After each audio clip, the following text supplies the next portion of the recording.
যে পুলিশটা গুলি করছে টোকায়ের বাচ্চা টোকাই ওই ম্যাট্রিক পাস করছে আজকে ম্যাট্রিক পাসই করে নাই টোকায়ের বাচ্চা পাবলিক ইউনিভার্সিটিতে চান্সতে যে কত কষ্ট হয় সেটা আমরা জানি 24 ঘন্টার মধ্যে 22 ঘন্টা পড়াশোনা করতে হয় আর সেই ম্যাট্রিক পাস করা টোকায়ের বাচ্চা আমার ভাইয়ের বুকে গুলি করছে।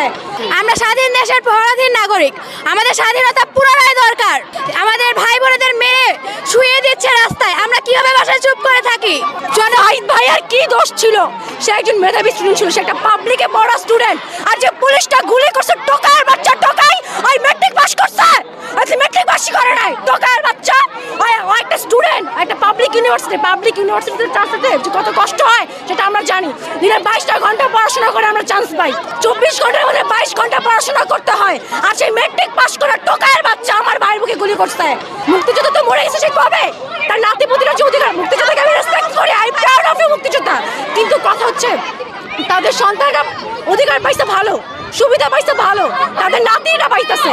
এখন তাদের নাতিদের বয়স হচ্ছে আমাদের মতো টক্কর দেওয়ার বয়স, ওরা কালকে ওদের সন্তান হবে, এভাবে ওরা বংশ বিস্তার করবে, তাহলে আমরা সাধারণ স্টুডেন্টরা কই যাব?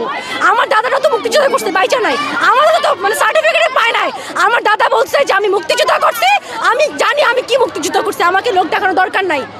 সেই আমলে সার্টিফিকেট যারা করে নাই মুক্তিযোদ্ধা, ওরাও যায় লাইন ধরা যায় সার্টিফিকেট নিতে। আমার দাদা ছিল পিওর মুক্তিযোদ্ধা, উনি সার্টিফিকেট নেয় নাই। আমার নানার মুক্তিযোদ্ধার কোঠা আছে, বাট আমি নিজে কখনো যাই নাই।